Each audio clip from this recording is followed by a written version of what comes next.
खम वायुमग्निं सलिलं महींच ज्योतिंषि सत्त्वानि दिशो द्रुमादीन् सरित् समुद्रांश हरेः शरीरं यत्किंच भूतं प्रणमेदनन्यः। अयि सद्भाव भरिताः प्रकृति प्रेमिणः वार्तावली दर्शकाः नमः पुरस्सरं स्वागतं करोमि अहमेषः गवीश द्विवेदी एतस्मिन् नूतने अंके भवतां समेषाम् अहं नीतीश भारद्वाजः अपि पर्यावरण संरक्षणाय सततं संलग्नान् जागरूकांश्च प्रियदर्शकान् नौमि। स्वागतक्रमानन्तरं वार्तावली प्रस्तुतिक्रमे सर्वादौ भवति केन्द्रज प्रभागः। केन्द्रज प्रभागे च आदौ प्रकाशयामः एतदङ्कीयं सुभाषितम्। छायामन्यस्य कुर्वन्ते तिष्ठन्ते स्वयमातपे फलान्यपि परार्थाय वृक्षाः सत्पुरुषा इव।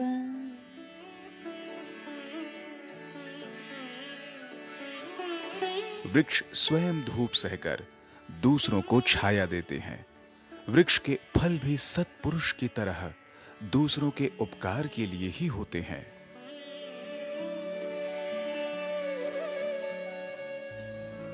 Trees bear the heat themselves and provide shade to others, and the fruits of trees also, like good people, are meant for the benefit of others.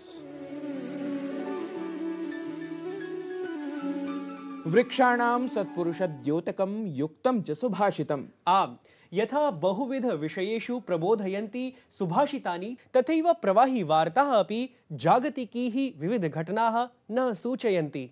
नूनम् आयान्तु दर्शकाः, तर्हि अविलम्बम् अवलोकयामः आसप्ताहं घटिताः वैविध्ययुताः वार्ताः एतेन प्रवाही वार्ता प्रभागेण। ऐषमः लोकसभा निर्वाचन परिणामाः उद्घोषितं गताः। भारतीय जनता पार्टीति दलस्य नेतृत्वे राष्ट्रिय जनतान्त्रिक संघटनम् अनुक्रमं तृतीयवारं स्पष्ट बहुमतम् अवाप्नोत्। अत्र क्रमे भाजपा नेतृत्वे राष्ट्रिय जनतान्त्रिक संघटनेन 92,200 आसनानि, कांग्रेस नेतृत्वे इण्डीति संयुत्या तावत् 33,200 आसनानि प्राप्तानि। निर्वाचन परिणामोद्घोषणानन्तरं नरेन्द्र मोदी अनुक्रमं तावत् तृतीयवारं प्रधानमन्त्रिपदाय शपथवचनं स्वीकरिष्यति। राष्ट्रपतिभवने आयोजयिष्यमाणे शपथग्रहण समारोहे राष्ट्रपतिपदासीना द्रौपदी मुर्मू वर्या नरेन्द्र मोदिनं पदगोपनीयतायै प्रतिज्ञापयिष्यति। छत्तीसगढ़ राज्ये नक्सलवादिनः विरोधे सुरक्षाबलैः प्राप्ता पुनरपि एका सफलता। नारायणपुर दन्तेवाड़ा सीमावर्तिषु क्षेत्रेषु नक्सलवादिभिः सह संजाते संघर्षे 7 नक्सलवादिनः व्यापादिताः, अनेके च व्रणिताः जाताः। घटनास्थलात् प्रभूतमात्रायां शस्त्राणि, विस्फोटकादीनि च प्राप्तानि। यूरोपीय संघस्य 27 देशेषु निर्वाचनं जून मासस्य 6 दिनाङ्कतः जायमानम्।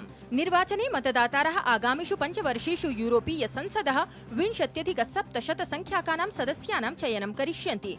मतदातृसंख्या दृष्ट्या भारतात् पश्चात् विश्वे एतद् द्वितीयं बृहत्तमं निर्वाचनम् अस्ति। भारतीय कन्दुक क्रीडा दलस्य नायकः सुनील छेत्री अन्तिमवारं भारतीय दलस्य नेतृत्वं कृतवान्। दलस्य क्रीडकाः विजयेन समम् एव नायकस्य सौप्रास्थानिकार्थं सोत्साहं प्रयत्नं विहितवन्तः। क्रिकेट क्रीडायाः 20-20 विश्वचषक प्रतियोगिता प्रारब्धा। एतस्यां प्रतियोगितायां संयुक्तराज्यामेरिका दलेन पाकिस्तान दलविरुद्धं बृहत्तरः अनपेक्षितः जयः अवाप्तः।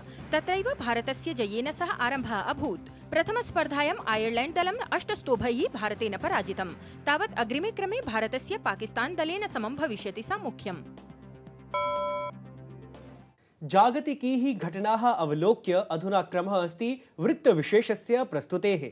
दर्शकाः जानन्ति एव भवन्तः अनतिचिरमेव विश्व पर्यावरण दिवसः आचरितं गतः। एतदालक्ष्य जागरूकैः संस्कृत छात्रैः अथ शिवमोग्गा जनपदीयैः संस्कृत प्रेमिभिः च कृता हिमालय यात्रा। आयान्तु सांस्कृतिकीं संस्कृतपरां च यात्राम् उद्दिश्य विशिष्य पर्यावरणमालक्ष्य प्रस्तूयमानं वृत्तविशेषम् इह अविलम्बम् अवलोकयामः।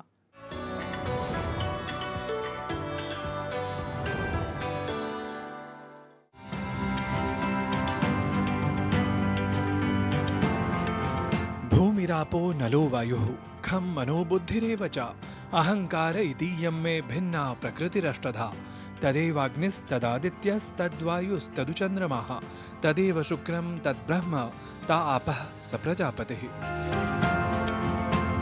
विस्तृतिं प्राप्ता सुरम्या प्रकृतिः धवला पारिस्थितिकी वा यत्र भारतीया संस्कृतिः स्वीया तुल्यज्ञानपरम्परा माध्यमेन युगयुगान्तरेभ्यः ब्रह्मभावस्य अध्यात्मभावस्य वा दर्शनं विदधति अथ च समग्रसंसाराय एतस्य दिग्दर्शनं कारयन्ति सुशोभायमाना।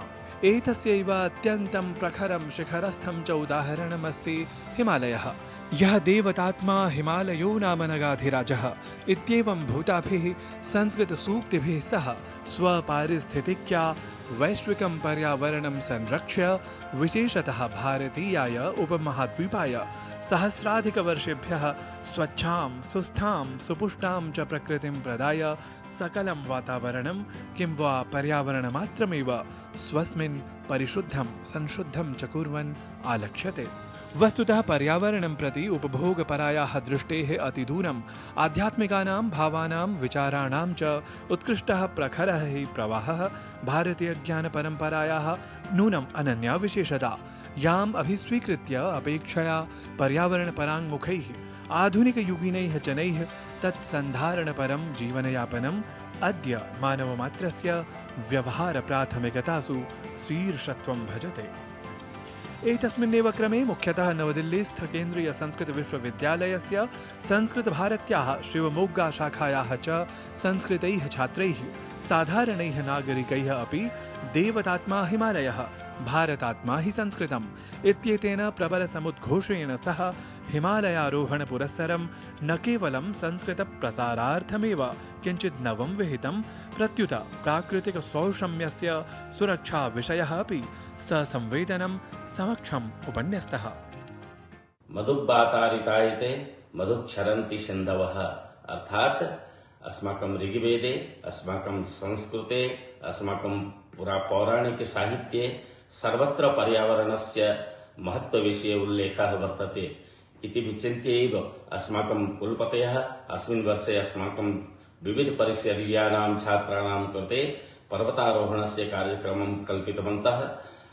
उद्देश्यमस्ति यत् अस्माकं छात्राः ये शास्त्रे वेदे पुराणे च पठितवन्तः तेषां साक्षात् अनुभवं हिमालये गत्वा प्राप्नुयुः। क्षतिर्वारी हविर्भोक्ता वायुराकाश एव च स्थूलभूता इमे प्रोक्ताः पिण्डोऽयं पाञ्चभौतिकः। निस्सन्देहं पर्यावरणसंरक्षणस्य अपेक्षितं पवित्रं च उद्देश्यं मनसि कृत्य संस्कृतगतं पर्यावरणपरकं च एतद्धि विशिष्टं हिमालयीयम् अभियानं भारतीयसंस्कृतेः उदात्तोद्देश्यतः कृतं समुचितपारिस्थितिकी प्रबोधसंभृतं च संस्कृतवाङ्मयं प्रति जनमानसम् इतोपि अधिकं विदध्यात् समाकृष्टम्। जयतु संस्कृतम् देवतात्मा हिमालयः भारतात्मा संस्कृतम्। नारायण दत्त मिश्र विहितं वार्तावली वृत्तं डीडी न्यूज़।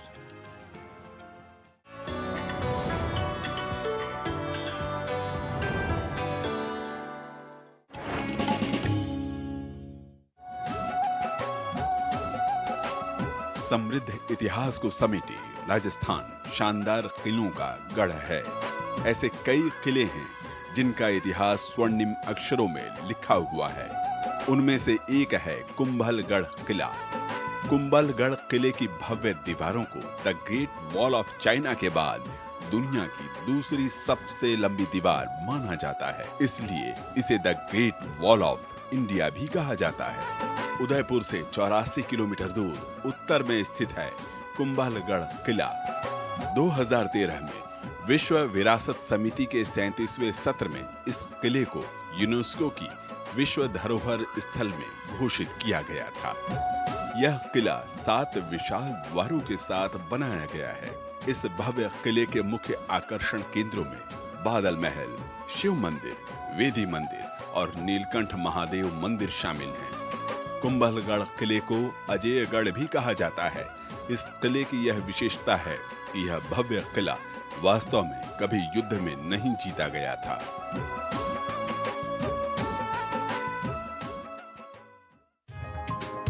चाय की प्याली के साथ खबरों से भरी नई सुबह।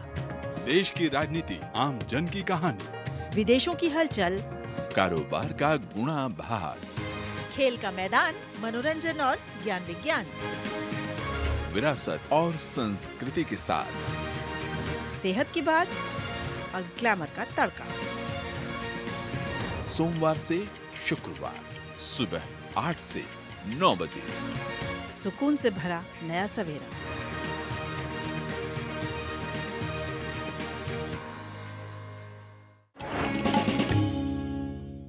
पुनरपि स्वागतं भवतां सर्वेषां वार्तावली दर्शकानां। दर्शकाः, अधुना कालः अस्ति आसन्नः तृतीया प्रभागस्य, यत्र वयं प्रति सप्ताहम् उत्कृष्ट विदुषा सह सम्पर्कं विधाय विभिन्न विषयेषु संवादं साधयामः। सत्यम्। एतस्मिन् पर्याये साधितसम्पर्कः अस्ति राजस्थानवास्तव्यः कश्चन संस्कृतविद्वान्, प्रकृष्टः पुस्तकलेखकः च। कः अस्ति एषः विद्वान्, किं च अस्ति तदीयं कथनं, जानीमः एतेन हि तृतीया संवादेन।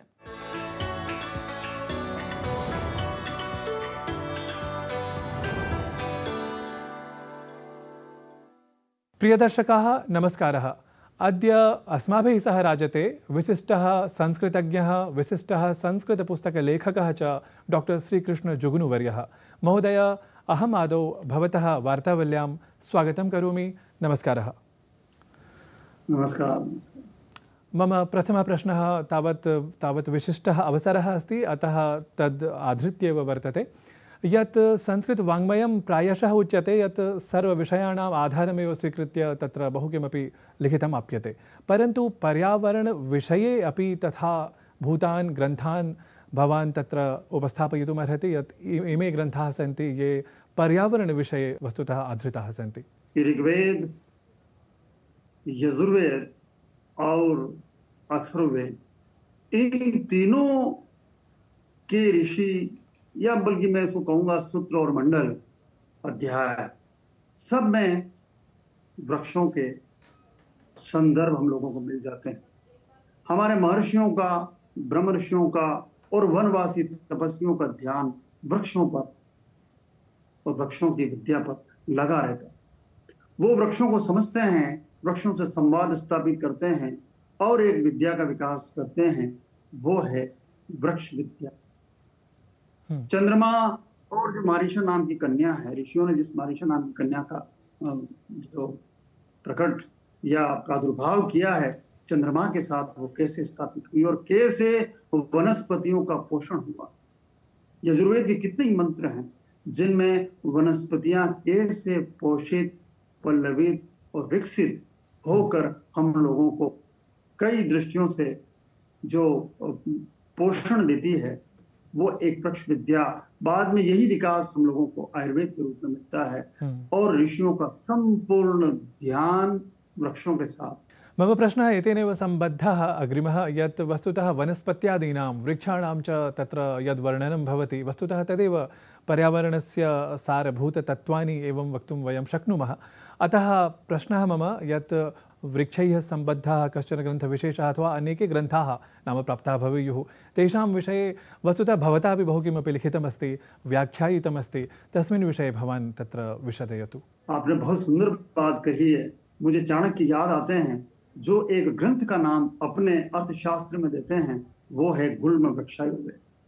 आप देखिए, वहां से लेके वृक्षायुर्वेद की जो परंपरा हम लोगों को प्राप्त होती चली गई, वो 587 ईस्वी में जब बृहद संहिता का लेखन वरानगिर करते हैं, तो वो एक अध्याय का नाम देते हैं और वो है वृक्षायुर्वेद। संयोग से उसकी भट्टोत्पल जो टीका है 9वीं शताब्दी की, वो उसमें काश्यप के, मनु के और भी जो लोक में प्रचलित वृक्ष विद्याएं हैं, वृक्षायुर्वेद से संबंधित, वृक्ष से संबंधित खासकर, वो हम लोगों को प्राप्त हो जाती है। और इसी विद्या को आगे चलकर 1129 में विकसित करते हैं सोमेश्वर, जिनकी मानसोल्लास में वृक्ष विद्या पर कितना सुंदर विकास, वृक्षों को लेकर जो तंत्र प्रयोग, वृक्षों को लेकर जो मुहूर्त, वृक्षों को लेकर जो रोपण विधियां, वृक्षों के अंतराल, वृक्षों के उपाय, वृक्षों के नाम, वृक्षों के नक्षत्र, और आगे चल के ये विद्या विकसित होती है और एक संपूर्ण शास्त्र हम लोगों को मिलता है, वो है सूरपाल का वृक्षायुर्वेद।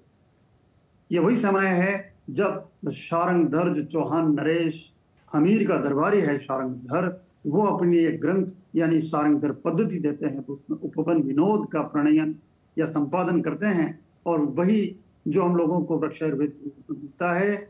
आगे चल के ये विद्या विकसित होती रही और एक ग्रंथ हम लोगों को मिलता है जो विश्व के कल्याण के लिए है, विश्व वल्लभ, यानी संसार को कैसे प्रिय हो। और उसमें 3 विद्याएं हम लोगों को मिल जाती है जो वृक्षों से जुड़ी हुई है, वन, वायु और वृक्ष। ये 3 ही तत्व हैं जो पर्यावरण के मूलाधार है। वस्तुतः मध्यकाले तावत् तथा भूताः ग्रन्थाः न लिखिताः सन्ति संस्कृतसाहित्ये, एवं प्रायशः आक्षेपः भवति, यथा भवता उक्तं यत् 11शताब्द्याम् अथवा 12शताब्द्यां तत्र बहुविधाः ग्रन्थाः नाम वृक्षायुर्वेदसम्बद्धाः लिखिताः व्याख्यायिताः। वृक्षायुर्वेद या वृक्ष विद्या से संबंधित कोई भी श्लोक ऐसा नहीं है जो अप्रासंगिक हो। आज हम लोग सब तरफ वृक्षों को बचाने की, वृक्षों को लगाने की, पर्यावरण के सुधार की, पर्यावरण के संरक्षण की बात करते हैं और ये नारे देते हैं कि शिव समान विष पीते वन, काम धेनु सा देते धन। तो मुझे लगता है हमें ये बात ध्यान में रखनी चाहिए कि वृक्षायुर्वेद जो उपवन विनोद हैं, आज सब तरफ सब और मुझे लगता है कि वृक्ष घटते जा रहे हैं और जन संकुल जो है वो बढ़ता जा रहा है। तब मुझे याद आता है सूरपाल का वो निर्देश और विष्णु धर्मोत्तर पुराण जो विश्वकोश है, अग्नि पुराण जो विश्वकोश है, वन्य पुराण जो विश्वकोश है, बृहद नारदी पुराण जो विश्वकोश है। तब मुझे याद आता है यदि वृक्षों ने फल भी न दिए तो कोई बात नहीं, कोई छाया तो देगा ही। ये वृक्षायुर्वेद की बड़ी धारणा है। वृक्षायुर्वेद इस बात पर जोर देता है कि कोई बांझ वृक्ष भी कैसे फल दे सकता है, उसके लिए कौन से उपाय किए जाएं। ऐसे वृक्ष जिन पर बिजली गिरी हो, मुझे लगता है मध्यकाल में वृक्ष विद्या के सर्वाधिक प्रयोग हुए हैं। जिस वृक्ष पर बिजली गिर गई हो, जिस वृक्ष को हाथी ने उखाड़ दिया हो, जो वृक्ष किसी ने काट डाला हो, वो कैसे फलीभूत हो सकता है, उसके लिए क्या उपाय किए जा सकते हैं, वृक्षों में कौन सी व्याधियां हैं। हम सब लोगों को ये जानकर गौरव होगा कि हमारे ऋषियों ने तीनों जो वात, पित्त और कफ हैं, वो व्याधियां और पेड़ों की व्याधियों का वर्गीकरण भी इन तीनों के अंतर्गत किया। वृक्ष विद्या पूरे देश, पूरे समाज, पूरे संसार के लिए बड़ी आवश्यक है। कृषि क्षेत्रमाधृत्य अपि तथा भूतानि पुस्तकानि आप्यन्ते संस्कृतसाहित्ये, तथा भवान् यदि तेषु विषयेषु अपि तत्र व्याख्यानं करोति अथवा तत्र लिखति यद्द्वारा आधुनिकः समाजः उपकृतः भवेत्। आपने कितनी सुंदर बात कही है कि संस्कृत जो एक प्रायोगिक विषय है और संस्कृत विदों ने जो सस्य विद्या है, कृषि विद्या पर अनेक ग्रंथ भारत में प्राप्त हो जाते हैं। संयोग से इन ग्रंथों की रचना के बाद ये लोगों के हाथ में तो रहे, लेकिन इनका अधिक विकास नहीं हुआ। ये शताब्दी हम लोगों को याद रखनी चाहिए जब कृषि पर आधारित, सस्य पर आधारित और हमारे जो केदार यानी उत्पादक क्षेत्र पर आधारित ग्रंथों का पुनर्प्रकाशन हुआ है और हम लोगों को मिला है। पराशर के नाम से सबसे उपयोगी ग्रंथ है कृषि पराशर। ये एक प्रकार से कृषि का पंचांग है और कृषकों में, कृषि बलाओं में ये विशेष रूप से प्रचलित रहा है। एक एक श्लोक पशुपालन, ये पूरी की पूरी विद्या हस्बेंड्री भी पशुपालन से संबंधित भी है, क्योंकि कृषि और पशुपालन दोनों ही एक साथ जुड़े हैं, जैसा हमें यजुर्वेद बार बार कहता है। मुझे लगता है संस्कृत में कृषि विद्या का विकास सबसे अधिक हुआ। इसके लगभग 20 ग्रंथ हमने अब तक खोजे हैं और उनका प्रकाशन भी किया। भवान् तु बहून् विषयान् आश्रित्य पुस्तकानि लिखति। वस्तुतः तानि पुस्तकानि तथाविधानि अपि भवन्ति येषां प्रापणं सहजतया न भवति। यथा वास्तुशास्त्रमाधृत्य अपि भवान् बहु किमपि लिखितवान् अस्ति, अथवा अन्यानि तत्र तथ्यानि अपि भवान् स्वपुस्तके तत्र प्रकाशयति। तर्हि एतस्मिन् क्रमे पर्यावरणविषयम् आश्रित्य एव तु प्रश्नाः कृताः मया, परन्तु इदानीं अहं तत्र ज्ञातुकामः यत् भवान् विशदयतु स्वमुखात् यत् के हि ग्रन्थाः इदानीं भवता तत्र आविष्क्रियन्ते, नाम व्याख्यादिभिः तत्र समक्षं पुरस्क्रियन्ते। मुझे ये कहते हुए गौरव है और आत्मविश्वास है कि ये जो शताब्दी है ये संस्कृत में नवीन विषयों की स्थापना, नवीन ज्ञानानुशासन की प्रतिष्ठा और नवीन विषयों के अध्ययन अध्यापन के लिए याद की जाएगी। ऐसे ग्रंथ जो ग्रंथ भंडारों में बंद थे या केवल संदर्भ मात्र मिलते थे, वो ग्रंथ आज हमारे सब मित्रों बल्कि देशवासियों, विश्व के निवासियों के हाथ तक पहुंचे हैं संस्कृत के वैज्ञानिक ग्रंथ के रूप में, भारतीय ज्ञान संदर्भ कोश के रूप में। तो हमें ये गर्व होना चाहिए कि आज वास्तु, ज्योतिष, विज्ञान, धनुर्वेद, आयुर्वेद, आहार वेद, गोवेद और भी कई सारे जो क्रीड़ा विनोद, मल्ल विनोद, इन सब पर आधारित जो ग्रंथ आज लोगों के हाथ तक पहुंच रहे हैं, तो ये शताब्दी संस्कृत की पुनर्प्रतिष्ठा, पुनर्जागरण के रूप में याद की जाएगी। जी, बहुशः धन्यवादः महोदय। मन्ये भवद्विषये विज्ञाय अस्मदीयाः येऽपि दर्शकाः सन्ति ते प्रेरिताः भवेयुः यत् संस्कृतसाहित्ये तथा भूताः अपि ग्रन्थाः सन्ति येषां विषये भवान् तत्र व्याख्यानं करोति, प्रसङ्गान् तत्र उद्धरति इति।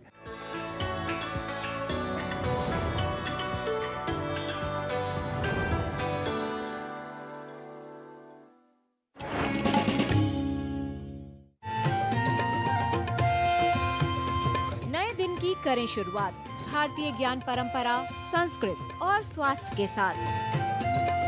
स्वास्थ्य में उपयोगी आयुष पद्धतियों का विज्ञान, संस्कृति, कला, योग का अद्भुत ज्ञान। देखिए विशेष कार्यक्रम सुप्रभातम सोमवार से शुक्रवार सुबह 7 बजे सिर्फ डीडी न्यूज पर।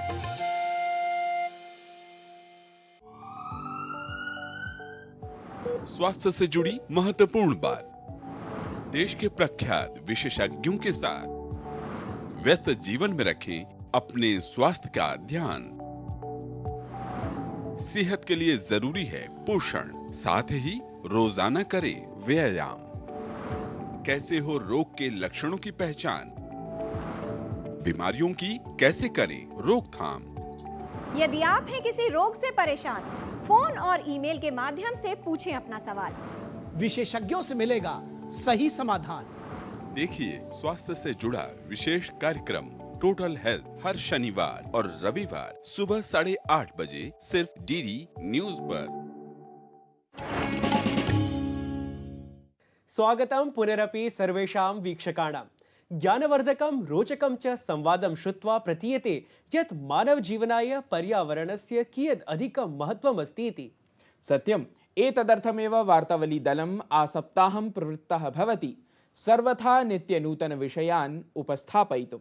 वीक्षकाः भवन्तः एतम् अङ्कं वीक्ष्य कथम् अनुभूतवन्तः इति अन्तर्जालमाध्यमेन अत्र प्रदर्श्यमानेषु सङ्केतेषु अवश्यं प्रतिक्रियारूपेण प्रेषयन्तु।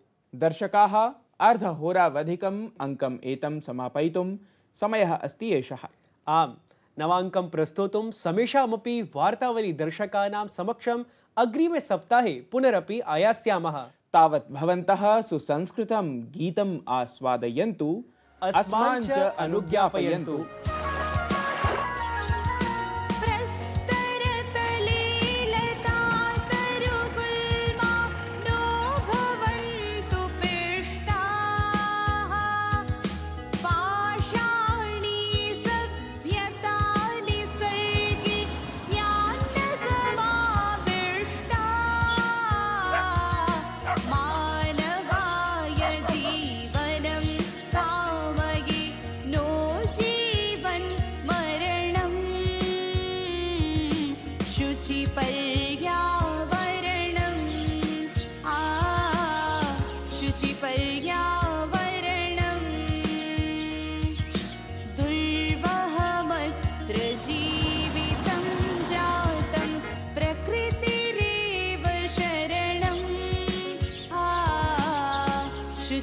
पर्यावरणं